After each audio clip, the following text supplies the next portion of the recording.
What occurs when the individual responsible for issuing the paychecks takes on the task of cleaning the floors? Franklin Adler lingered outside the auto shop, clad in a worn grey hoodie, jeans marked by oil stains, and a baseball cap tilted low, casting a shadow over his eyes. He carefully repositioned the artificial stubble affixed to his jawline and inhaled deeply. The atmosphere was heavy with the scent of exhaust, and the clatter of impact wrenches echoed around. This was one of 5 auto shops inherited from his father, once a family-run business, but now transformed into a corporate entity. He hadn't put in a single day of work since he turned 20. The one he was about to enter was the 3rd largest store in their chain. He chose it due to the recent decline in customer satisfaction over the past 3 months and an unusual increase in employee turnover. The numbers remained a mystery to everyone. Accounts indicated that all was well, yet well fell short when you were the one in charge. No one in this place had ever encountered him. After their father's passing, Franklin took charge of the business operations while his brother handled the public interactions. Staff were aware of his presence, yet he remained unseen. That was on the verge of transformation. He entered through the staff entrance at the rear. The shop manager, a stout figure sporting a goatee and clutching a clipboard, hardly lifted his gaze. "Are you the new trainee?" he inquired. "Indeed, my name is Ray." Franklin reached out, but the manager merely grunted and did not reciprocate the gesture. "My name is Todd. Will you join me?" With his gaze lowered, Franklin trailed behind Todd as they navigated the shop. The engines thundered, tires howled, and the pungent scent of grease permeated the air. The mechanics operated with precision, their movements almost rhythmic, yet an air of fatigue hung over them, creating an unsettling silence in a space typically alive with the hum of machinery. Todd guided him to a bench situated at the rear. "You will be observing Kyle closely. Refrain from interacting with anything unless he instructs you to do so. If any mistakes occur, the responsibility falls on him." A young man in his early 20s approached, his hands wiped on a rag, a look of nervousness on his face.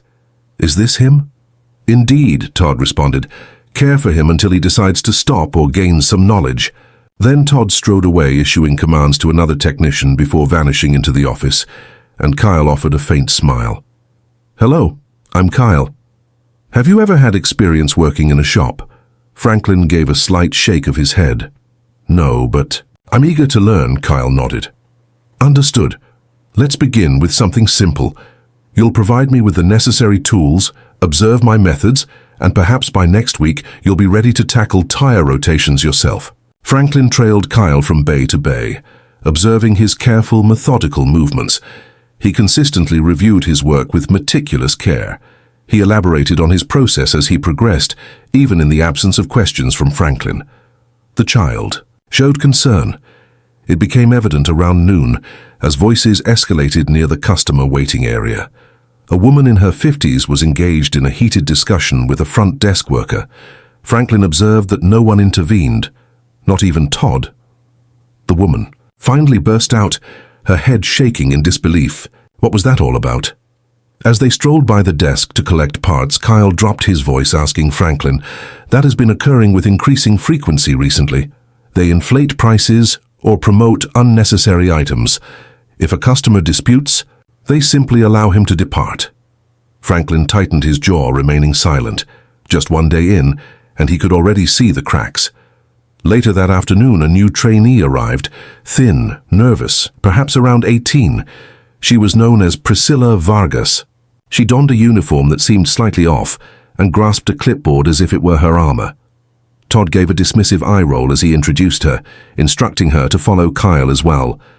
"Two rookies, fantastic," Kyle murmured, yet offered her a smile. "Okay, let's get it done." Priscilla maintained a calm demeanor yet posed insightful inquiries. She paid attention. Franklin observed her subtle reaction whenever Todd passed by. There was an unsettling feeling as the clock ticked past 4. The shop was slowly closing its doors. As Franklin swept near the back, Todd's voice cut through the air, low and sharp. "I think this is a daycare," Todd hissed. "If you make another mistake, I promise you'll leave here in tears. This isn't really your thing, darling."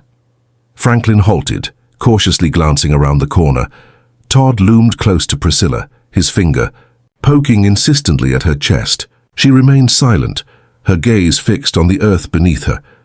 I inquired of Kyle what steps to take prior to her beginning. "Silence," Todd commanded.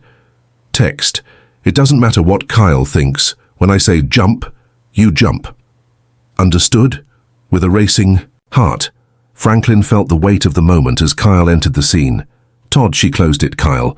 If you choose to babysit her, that's your decision, but remember, if she makes a mistake next time, the responsibility falls on you. And you, young lady of the tools," he turned back to Priscilla, "you won't survive a week here if you continue to behave like a frightened child."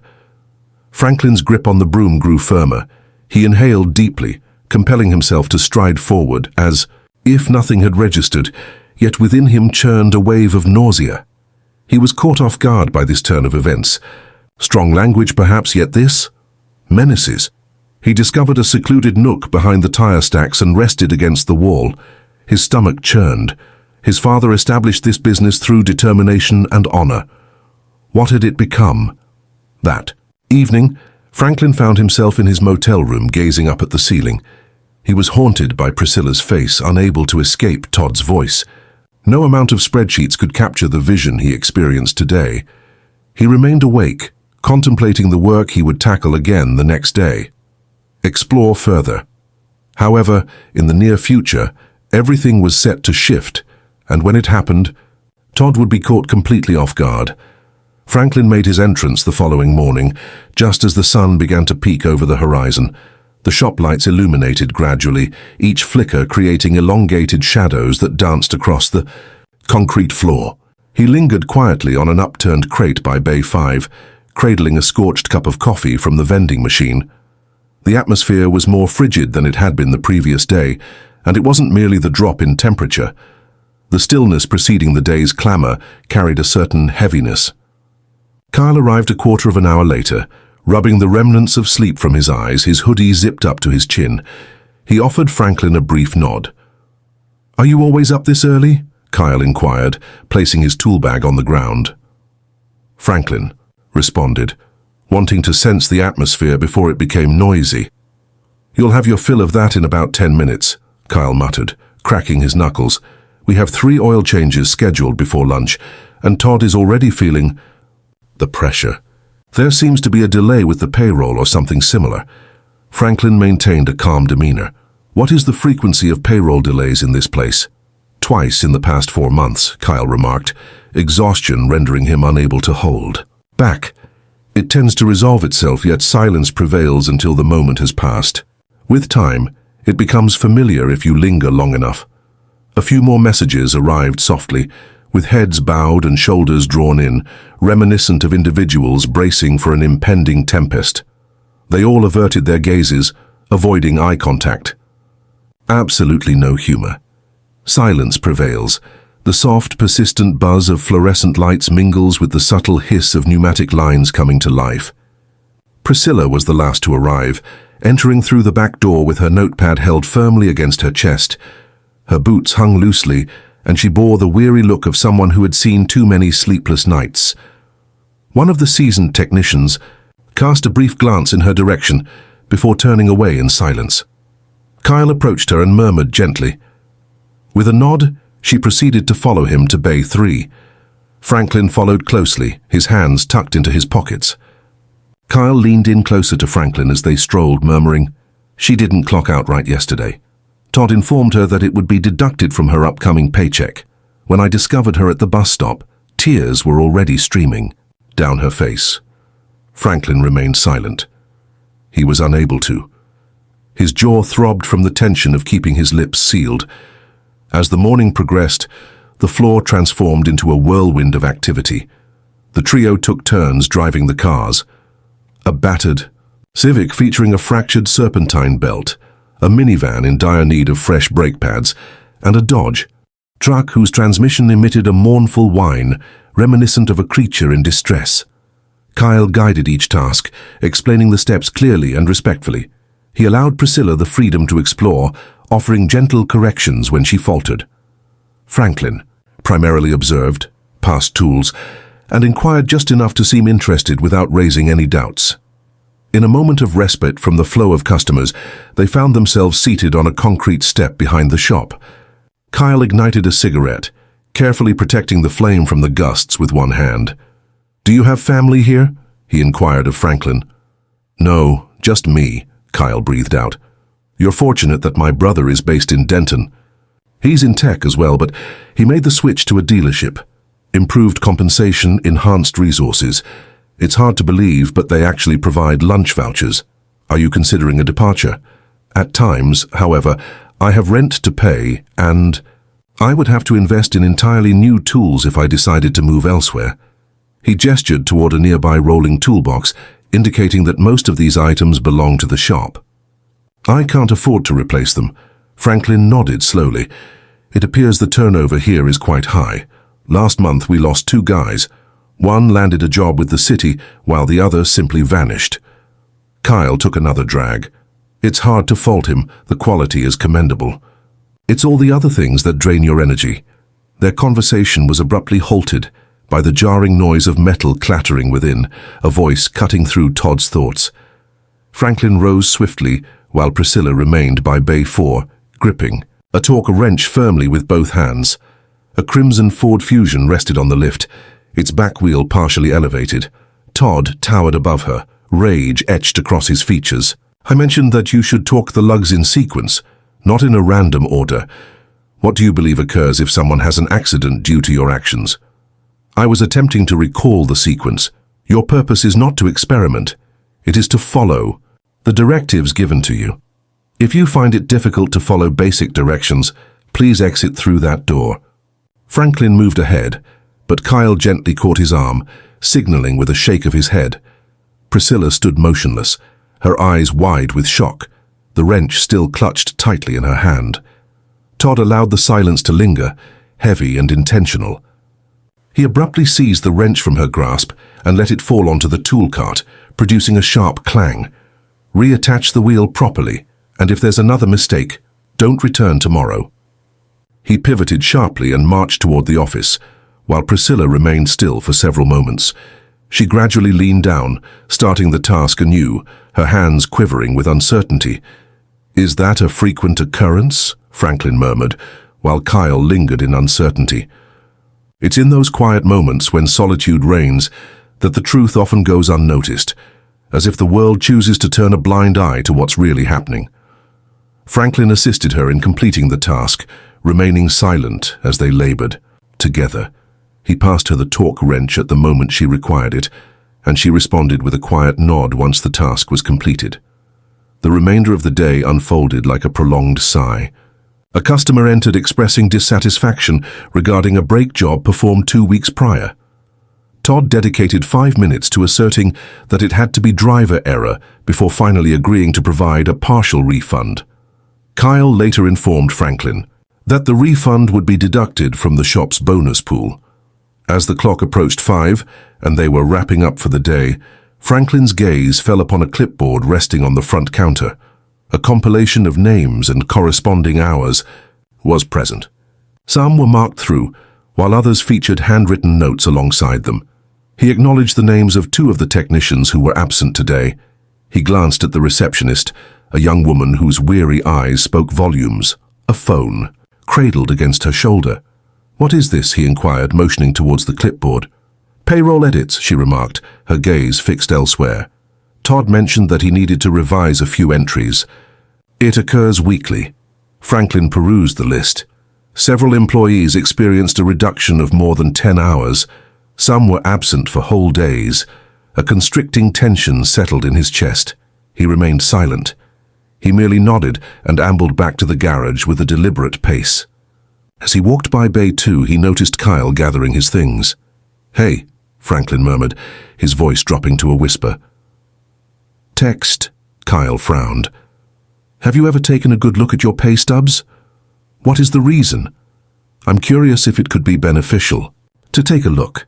Kyle observed him intently for a moment. "It seems there's something you want to share," Franklin hesitated. "Take a moment to examine your most recent 3 paychecks. Evaluate them against your time spent." Kyle refrained from inquiring further. He offered a brief nod and went back to his tools. That evening, Franklin positioned his rental car near a fast food establishment just across from the shop. He settled into the driver's seat, observing as the building gradually succumbed to darkness. One by one, the lights extinguished. At last, a hush enveloped the lot. He retrieved his phone and entered a number that had long been forgotten. "Hey," he remarked as soon as the call connected. "It's Franklin. Please conduct an audit for me." Silently, I sense that there's a theft occurring from within. He ended the call and gazed out at the shop. He perceived it now, unmistakably vivid. The shattered components were more than mere metal and bolts. They were individuals, and they had been overlooked for far too long. Franklin eased into the familiar back corner of the lot the following morning, dimming the headlights ahead of time and embracing the stillness around him. The edges of the windshield were shrouded in fog, while a half-eaten sandwich from the previous night lingered, abandoned on the passenger seat. Rest had eluded him, especially following the unsettling call he received just before the clock struck 12. The accountant had discreetly examined the payroll records from the past 6 months at this site. The differences were significant.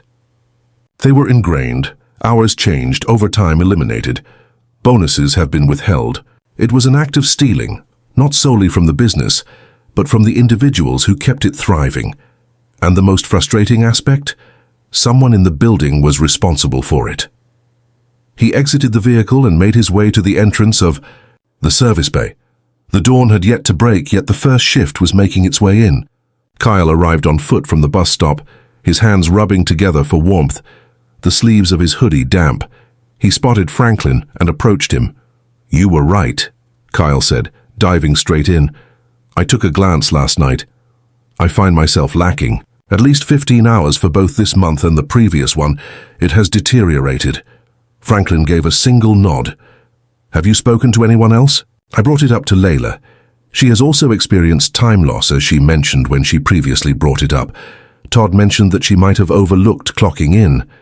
Franklin's voice carried a hushed quality. "Do you believe individuals hesitate to voice their opinions?" Kyle acted without a moment's pause. "Absolutely they are.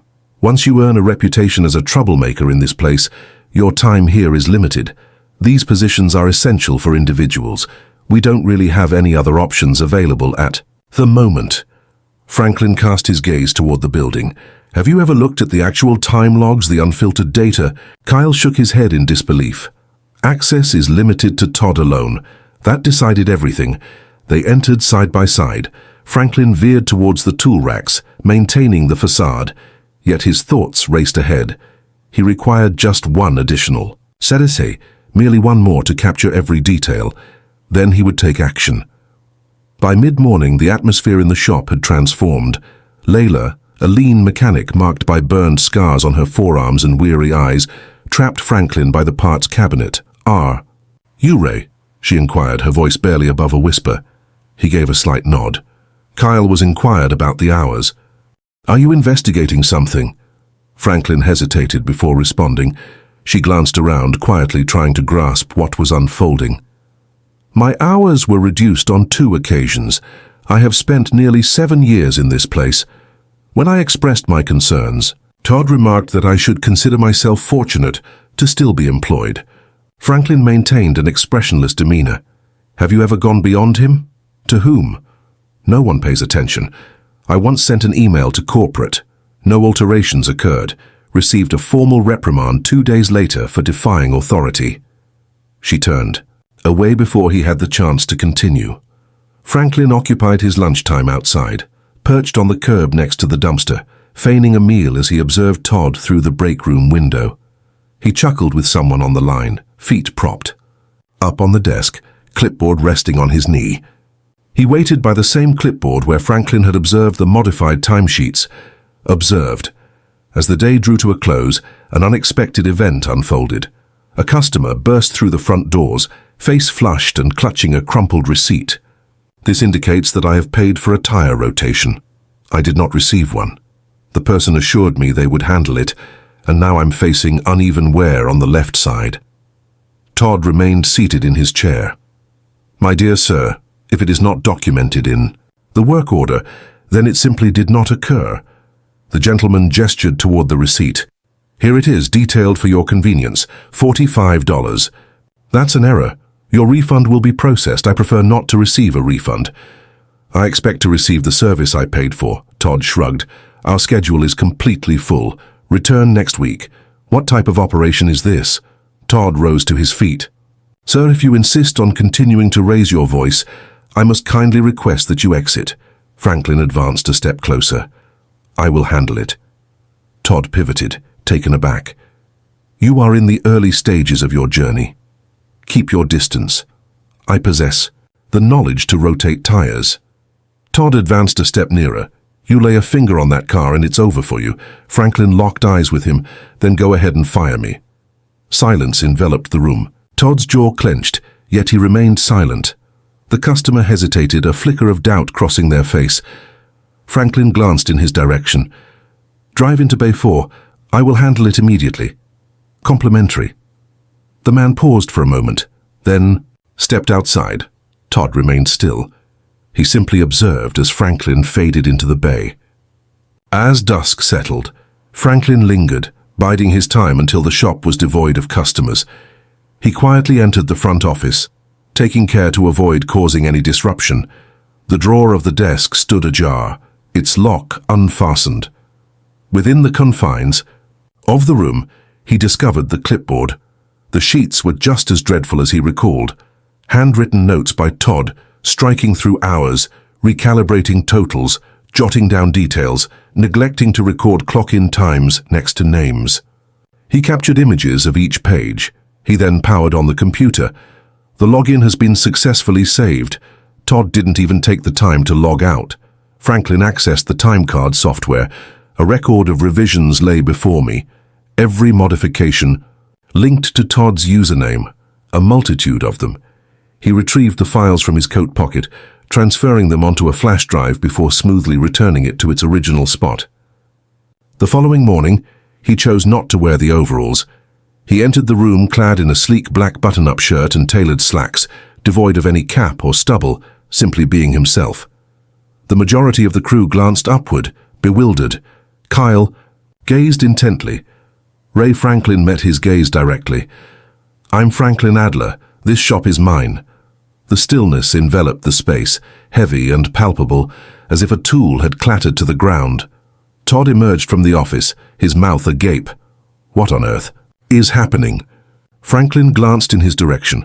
For months now, there have been alterations to time cards, withheld pay, and threats directed at employees. Todd's cheeks turned a deep shade of crimson. "Your understanding seems to be lacking. I possess the logs, the photographs, and the payroll records." Todd's voice escalated. "You're finished here. You believe you can simply stroll in here and assert your authority. This place is under my command. I've managed to keep it going while you've been perched in a high-rise somewhere. You took from these individuals. You issued a threat to them. You ridiculed clients. This company has been brought into disrepute, tarnishing its core values and principles." Kyle advanced with purpose. He is being honest. "I reviewed my own hours. Layla did as well. It's something we've all witnessed." Layla acknowledged with a nod from her position across the room. "I have screenshots and emails. He has been glancing over things for years." Todd surveyed his surroundings. The crew assembled in silence, each one refraining from speaking up for him. Franklin gestured toward the door. "Depart immediately." Todd remained silent. He snatched his coat, charged past the bays, and banged the door shut behind him. The street was bathed in the soft glow of the early morning sun. Within the silence, a heavy stillness enveloped the room until Layla finally broke the quietude. "What happens now?" Franklin glanced at her, then surveyed the rest of the crew. "Let's address this now, in unity." He approached the wall and ripped down the worn, uneven poster that proclaimed "Every minute counts." Below the surface, the paint appeared fresher, more pristine. "We begin with attentive listening, ensuring that such occurrences are prevented in the future." Kyle released a slow breath. Franklin smiled, acknowledging your true ownership. "Indeed, there's quite a bit of ground to cover." Franklin showed up at the shop the following morning, dressed in the same black shirt and slacks, clutching a worn clipboard and a folder tucked under one arm. This time, He opted not to use the back entrance. He stepped inside just after 6, as the garage lights flickered to life, still warming up in the dimness. A handful of mechanics had already arrived, preparing for the day's tasks ahead. They gazed upward in silence, anticipating his next move. He gave a brief nod and moved into the service hallway, pausing at the open bay, where Kyle was busy preparing his station. Kyle remained silent for a moment. He casually wiped his hands, on a rag, and glanced over with a serene intensity, reminiscent of someone who had spent the entire night pondering the implications of Dawn's arrival. Franklin extended the folder. Here are your complete payroll records for the past 6 months. I have submitted the necessary corrections. Next Friday will see the arrival of back pay. Kyle picked up the folder, skimmed through the pages and came to a halt. Have you completed this already? I worked late last night, gathered the figures from Central, had to eliminate 2 bonus initiatives, but I'll manage for the time being. Kyle shut the folder and placed it on the workbench. You really didn't need to take that on by yourself. Indeed, Franklin shifted his attention to the remainder of the bay. Could I gather everyone for a brief 15 minutes? I'll keep it brief. Just require a moment of silence on the floor. They assembled gradually, some propped against the lifts while others crossed their arms. Layla lingered at the rear, her coat still draped over her shoulders. Priscilla hovered by the tool cages, her gaze cast downward. Everyone appeared tense. Franklin positioned himself at the heart of the room, placing the clipboard onto a mobile. Can't I realize I entered this space under false pretenses? I understand that this may lead to doubts about my reliability, but my actions stemmed from the fact that second-hand accounts were failing to provide the information I required. He walked back and forth between the 2 bays, mindful to keep his voice low. What I witnessed here and allowed to unfold without intervening sooner is my responsibility. While I cannot undo your past experiences, I have the power to influence what lies ahead. Silence enveloped the room as a few exchanged glances, anticipating the twist that might come next. I have made some choices. These are not just quick solutions, but foundational changes. He extracted a sheet from the clipboard. Initially, time spans. Moving ahead, all time cards will be handled via an external system. No one here will have the ability to make edits. The contract has been signed by me already. You will have the opportunity to view your hours in real time, monitor any changes, and report any discrepancies straight to my office. That elicited a response. Layla tightened her arms across her chest, yet her jaw relaxed. A recent addition to the team whispered softly to himself. Priscilla lifted her gaze ever so slightly. Additionally, we are establishing a channel for anonymous reporting. It is directed to an individual beyond our HR department. An issue regarding harassment. Pay or safety will be recorded, time-stamped and thoroughly investigated within a 72-hour time frame. Absolutely no exceptions. Kyle nodded, his movement measured and intentional. Next, the bonus pool. It has suffered from poor management. Beginning next quarter, bonuses will be linked directly to team performance metrics, encompassing not only revenue but also customer satisfaction, safety compliance and retention. When the shop thrives, all reap the rewards. A soft ripple of whispers passed among the gathering, tentative and careful. At last, Franklin surveyed his surroundings, connecting with gazes wherever possible. A new floor supervisor is being brought in, hailing from outside this location. Next week marks the beginning of interviews. Until then, I will be present every day, providing oversight not from the office, but from the ground level. Layla finally found her voice. Are you referring to genuine effort? Absolutely, equipment ready, tool at the ready. She arched an eyebrow. You possess skills that extend far beyond mere sweeping. I once did. I could use a little reminder. The laughter was sporadic and jagged, yet it eased the tension that hung in the air. With a slight motion, Franklin shifted his gaze toward Priscilla. An apology is due to you, from guidance, from myself. She glanced upward, taken aback. You needn't. Worry, that's my responsibility. He moved ahead, maintaining a respectful distance yet drawing near enough for her to speak without raising her voice. You experienced unfair treatment within these walls. Such occurrences are unacceptable anywhere, but they are particularly out of place here. I witnessed it. I let it unfold in that moment. I shall not repeat that error. She nodded, her eyes shimmering with unspilled tears. He faced the entire assembly once more. We're currently facing a shortage of staff, and I won't act as if that situation will resolve itself quickly. Beginning Monday, we will be welcoming a training coordinator from our Denton location. She stands out among the finest. She will arrive to assist new team members and ensure that everyone has the support they need, so no one feels overwhelmed with extra responsibilities. Kyle lifted a hand. What are the available tools? A few of us are utilizing shared sets, since replacements are beyond our budget. Franklin gave a slight nod. A one-time equipment stipend has been authorized. It's not extensive, but it will address the essentials. The ultimate goal is to evolve into a company that facilitates a tool ownership program, allowing you to purchase tools and pay them off gradually without any interest. No one inquired further. They simply absorbed the words, the type of listening that emerged from individuals who had grown accustomed to disappointment, hesitant to raise their hopes just yet. Franklin gently closed the clipboard and placed it down with care. This was never intended to be a location that instilled fear in its visitors. That responsibility rests with me. Allow me the opportunity, and I will work to regain your trust. Not through promises, but through action.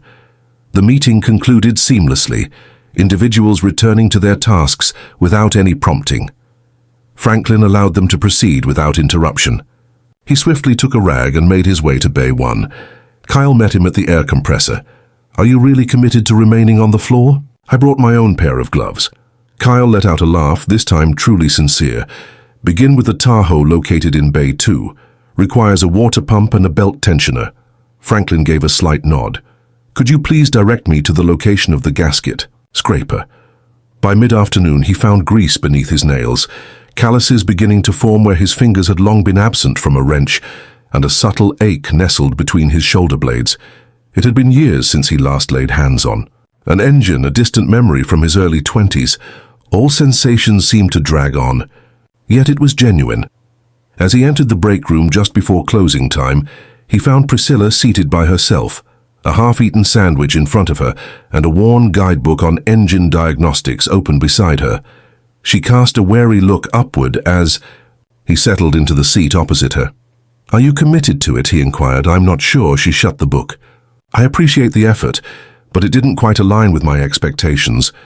Are you anticipating it to be simpler? No, I anticipated that someone would support me. Franklin gave a slow nod. You may not, at least not immediately. Rest assured, if no one takes action, there will be consequences to face. Her voice was soft. What brought you here on your own? I seem to have lost touch with the experience of being on the floor. I began to focus on balance sheets and lost sight of the individuals represented by each figure. There was no reply from her, yet she remained as well. That evening, Franklin took it upon himself to secure the shop. The surface gleamed with cleanliness. The tools had finally returned to their rightful place. The silence now carried a different weight, lighter and more deserved. The sky loomed dark above while the streetlights hummed softly in the stillness of the night. He halted next to the rental car, casting a glance back at the structure. The office windows radiated a gentle light, remaining the final bastion of illumination as the day drew to a close. He felt incomplete. He sensed a weight of obligation. At long last, he truly felt present,